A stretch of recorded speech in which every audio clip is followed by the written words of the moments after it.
Hey everybody, it's Jason with Parallel Reality coming back with you today with an article from redstate.com. It's from August 11th, and it says Code Pink founders charity shut down over $51 million mystery.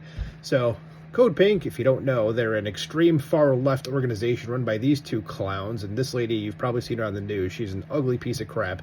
These are communist people. They're just bad, and it's like the front organization for that Neville Roy Singham, who I've done a bunch of videos on, who is basically funding all the protests and everything. Him and George Soros are like the main two guys. So this is good news, though. I saw this and I was like, ooh, this will be a fun one. So getting into it. It says once in a while, an item comes out that surrounds one with a warm, fuzzy glow that lasts the rest of the day. This is one such. Code Pink co-founder Medea Benjamin's California-based charity, in scare quotes, Arc of Justice, was just shut down by the California Attorney General's office over ties with the suspected fundraiser Neville Roy Singham.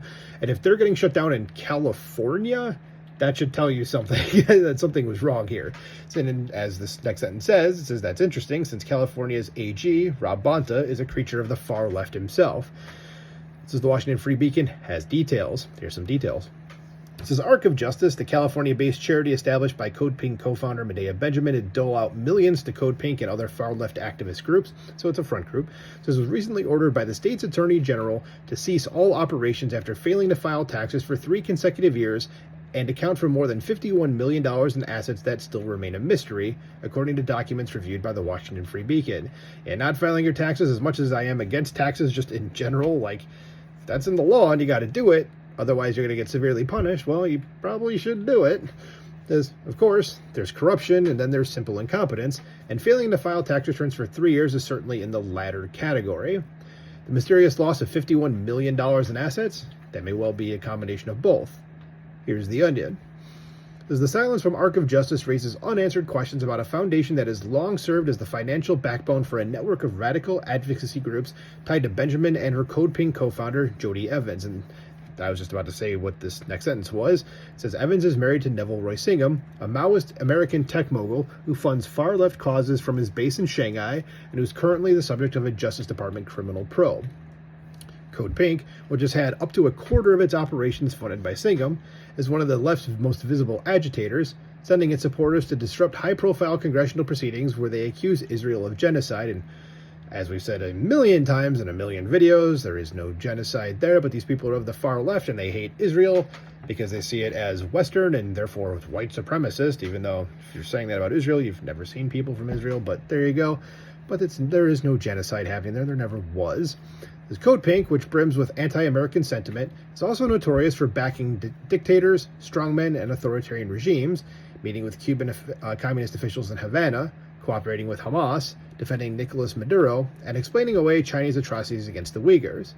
As we've covered the activities of the nefarious Neville Roy Singham here at Red State before, and you can click on that link right there. Of course, the article, as always, is linked below, so you can check that out. It says, now the United States Treasury is remarking on this connection as well. Will there be any federal action against Code Pink and the Arc of Justice? Here's to hoping, at least in my opinion. The Singham is reportedly under investigation for breaching federal law by funneling millions through his nonprofit groups to Chinese entities and then lying about it on tax forms. And the shadowy benefactor's dark money operation is under pressure, according to Sam Lyman, a former senior advisor to Treasury Secretary Scott Bessent, who was a phenomenal pick for Trump. And he's doing great, so good on Scott Bessent for doing that. It says, for years, Neville Singham and his associates have been playing financial shell games across a series of U.S.-based nonprofits, said Lyman, who now serves as head of research at the Bitcoin Policy Institute. The goal is to fund extremist causes that undermine American sovereignty by using the 501c3 legal structure as a shield. But the scheme is starting to unravel, and Medea Benjamin's Arc of Justice is the latest example. Yeah, that woman's a nightmare. Hopefully she does go to prison. I mean, obviously, if she does something wrong, I'm not a fan of imprisoning people for not proving they did a crime at all. She did a crime. Put her ass in jail. As it seems a safe bet that we're looking at the tip of a large, foul iceberg here. We've known for years that the leftist agitators here in the United States were well-funded, excuse me, and now we are learning some of the sources of that funding, and some of it is too troublesome even for a leftist official like Rob Bonta. Now, it looks like the Code Pink agitators may be having to buy their $20 burritos out of their own pockets. We're not going to get into the burrito discussion. This Code Pink has, for some years now, been pretty much a synonym for disruptive far-left nutcases. These are the people who start shouting at congressional hearings, and their ire isn't limited to Republicans. They have launched into insane outbursts at Democrat politicians and officials as well. In fact, California's leftist AG may want to start keeping his office door closed for a while after his action. And if you want to see a great interaction with these Code Pink nut jobs, and especially with this thing back there, that creature, Medea Benjamin, go watch when she tried to confront Marco Rubio about Israel doing what they're doing in Gaza, and he just absolutely just flattened her. It was so good. But there's other things where she tries to confront people on the right and they just own her ass. Even Brian Mast as well, Congressman Brian Mast, he puts her through the ringer too. These are just dumbass, typical far leftists. So there we go. I'll stop ranting. Let me know what you think about this in the comments below. Please like, share, and subscribe. Now I'll talk to you soon. Bye.